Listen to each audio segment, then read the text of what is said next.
Pick pocket चोर। शमशाबाद नाम के गांव में धर्मेंद्र नाम का एक चोर रहता था।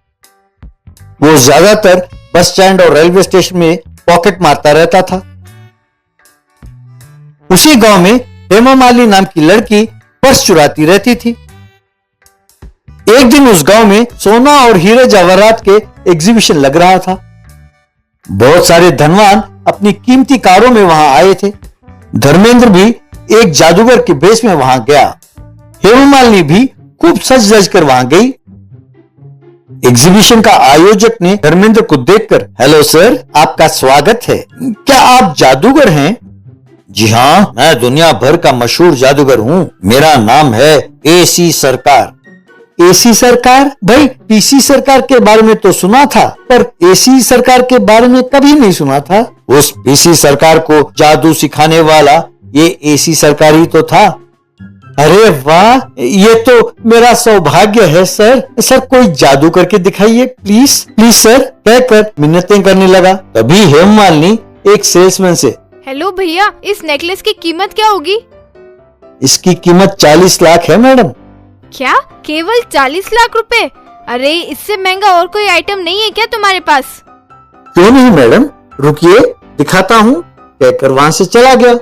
यूं उसके जाते ही हेमा मालिनी ने उस नेकलेस को अपने ड्रेस के अंदर डाल दिया। उसे देखकर धर्मेंद्र, वारी हेमा, तू यहाँ भी पहुँच गई। रुको अभी बताता हूँ, ऐसा सोचा।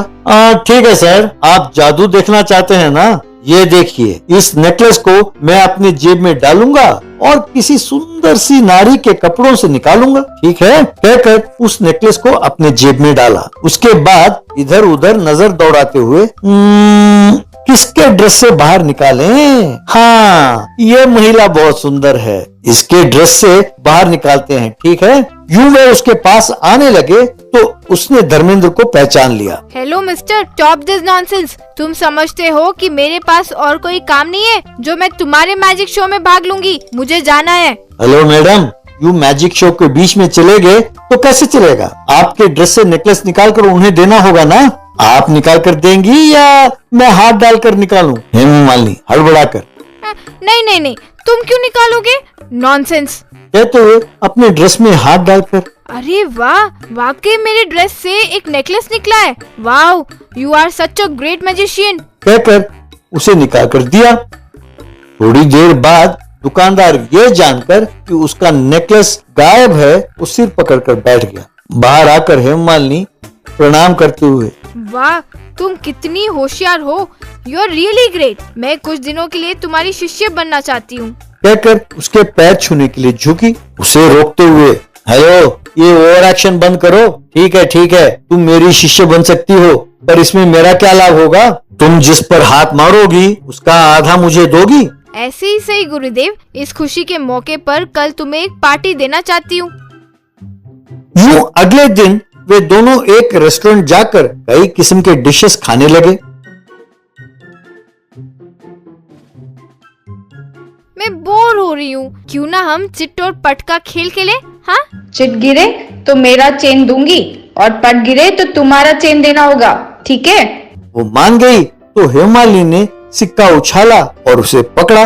देखा तो चिट गिरा था। उसने अपना चेन उतारकर इसे दे दिया। फिर उसने कहा, ठीक है, और एक बार खेलते हैं। इस बार चिट गिरे तो तुम्हें अपना बटुआ मुझे देना होगा और पट गिरे तो मैं अपना पर्स तुम्हें दे दूंगी। कहकर फिर से सिक्का उछाला और पकड़ा। देखा तो इस बार भी चिट गिरा था। धर्मेंद्र ने अपना बटुआ निकाला और उसे दे दिया।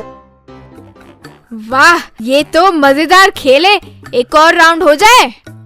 अरे पहने हुए कपड़ों के अलावा मेरे पास और कुछ भी नहीं है देने को। ठीक है, मैं हाथ धोकर आती हूँ। तुम्हें कुछ और खाना चाहिए तो मंगवा सकते हो। बिल मैं चुकाऊंगी, चिंता मत करो।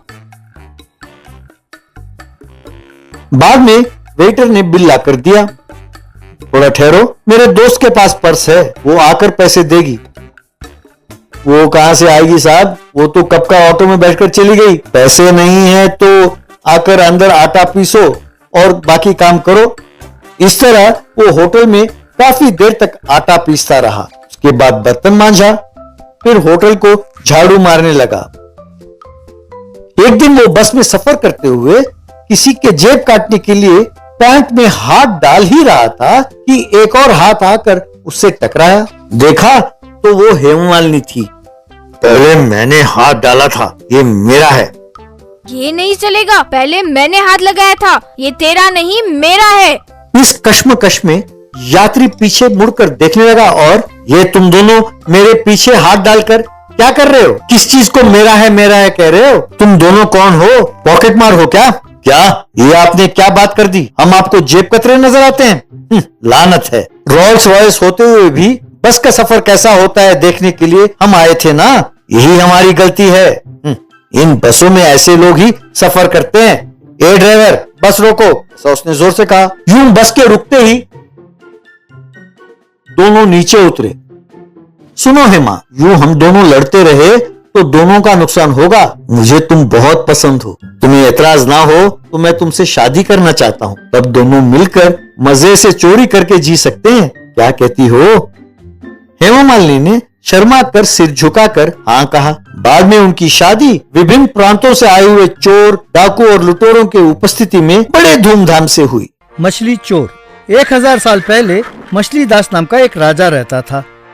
उस राजघराने का कुल देवता मछली होने के कारण मछलीदास हर रोज सवेरे राजमहल में शार्क मछली की मूर्ति को फूलों का हार पहनाकर पूजा करता था। एक दिन मछलीदास ने सभा बुलाकर, आज से मछली को हमारे राज्य का राष्ट्र जंतु ऐलान करता हूँ, इसलिए आज से हमारे राज्य के लोगों को मछली खाना निषेध है। ना ही नहीं, हर परिवार को कम से कम 4 मछलियों को अपने घर में पालना होगा। यही मेरी आज्ञा है।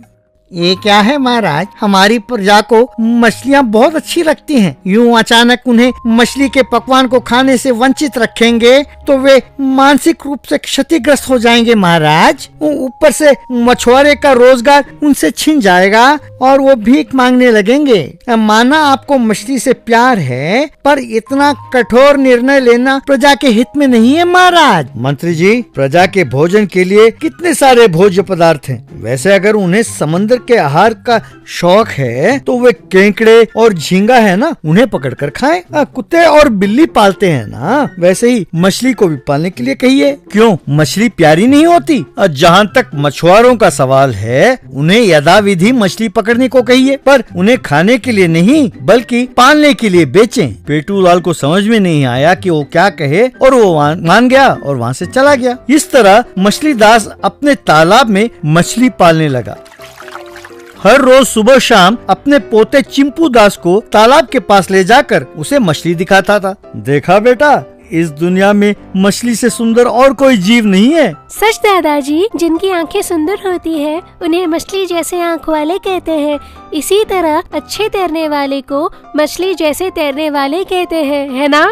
एक दिन मछलीदास उस तालाब में हाथ डालकर यूं तालाब में हाथ हिला रहा था कि इतने में एक मछली ने आकर झट से उसके उंगली से अंगूठी को निगल गई। मछलीदास परेशान हो गया। बाद में मंत्री पेटूलाल कुछ सैनिकों के साथ तालाब के पास आया।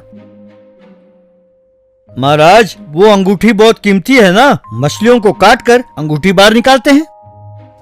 आपका उद्देश्य यही है ना कि मछलियों को काटकर पकाकर खाया जाए? कोई जरूरत नहीं है। जब भी इस तालाब में मछली अपने आप मर जाए तब उसे काटकर देखना, बिल्कुल जल्दी नहीं है। पेटूलाल निराश हुआ। वहाँ आए सैनिकों में निर्गुण कुमार नाम का सैनिक ने सोचा, महाराज के हाथ की अंगूठी कम से कम 1 करोड़ मोहर की होगी। अगर वो अंगूठी मेरे हाथ लग गई तो मैं भी एक राज्य का स्थापना कर सकता हूँ और उनका सामंत बनकर रह सकता हूँ। उस रात को निर्गुण कुमार ने तालाब के पास आकर कुछ मछलियों को पकड़ा, उन्हें अपने घर ले गया। घर पर उन्हें काटकर देखा, उनमें अंगूठी नहीं मिली। उन मछलियों को अपनी पत्नी को देखकर, तुम्हें मछलियां बहुत पसंद है ना, पकाकर खाओ, आस पड़ोस के किसी को ना बताना। यूं हर रोज रात को निर्गुण कुमार तालाब में मछली पकड़ता था, घर लाकर उन्हें काटकर देखता था, फिर उन्हें अपनी पत्नी को देता था। एक दिन उसकी पत्नी, इतनी सारी मछली मैं नहीं खा सकती। ऊपर से पड़ोसी पूछ रहे थे कि आपके घर में मछली पकने की सुगंध क्यों आ रही है। अब से मछली ना लाना, पकड़े गए तो फांसी लगना निश्चित है। निर्गुण को तुरंत एक उपाय सूझा। उन मछलियों को खाने के लिए 4 बिल्लियों को ले आया। अगले दिन मछलीदास मंत्री से, ये क्या मंत्री जी, तालाब में दिन प्रतिदिन मछलियाँ कम क्यों हो रही हैं? लगता है कि हमारे राज्य में ही कोई उन अंगूठी के लिए मछली मार रहा है। आप तुरंत अपनी चतुराई से उस घर के चोर को पकड़ें। मेरी अंगूठी ना मिली तो आपकी मौत निश्चित है। मंत्री ने सोचा, ये कहाँ की मुसीबत है यार। बाद में मंत्री के पास निर्गुण कुमार और उसके साथ एक सैनिक दोनों आए। पेटूलाल को बहुत छींक आने लगी। हच हच हच हच कहकर छींकने लगा। ये क्या? अरे तुम्हारे नजदीक आते ही इतने छींक क्यों आ रहे हैं मुझे? आपको नहीं श्रीमान, हम सबको छींक आ रही हैं। ये कल से अपने घर में 4 बिल्लियां पाल रहा है। इसके सारे बदन में बिल्लियों के बाल हैं, इसीलिए हम छींक रहे हैं श्रीमान। मंत्री के दिमाग की बत्ती जली। वो तुरंत निर्गुण कुमार को महाराज के पास ले गया। महाराज, यही है वो मछली चोर। क्या अपना निर्गुण कुमार चोर है? मुझे विश्वास नहीं होता। हाँ महाराज, निश्चित रूप से यही चोर है। कोई रातों रात 4 बिल्लियों को गलियों से पकड़कर पालता है क्या घर में? इसने वो काम किया है। तालाब में पकड़े मछलियों को खा नहीं पाया तो इस डर से कि बाहर फेंका तो शक हो जाएगा, इन मछलियों को कांटे सहित खाने के लिए बिल्लियों को घर पर पालने लगा।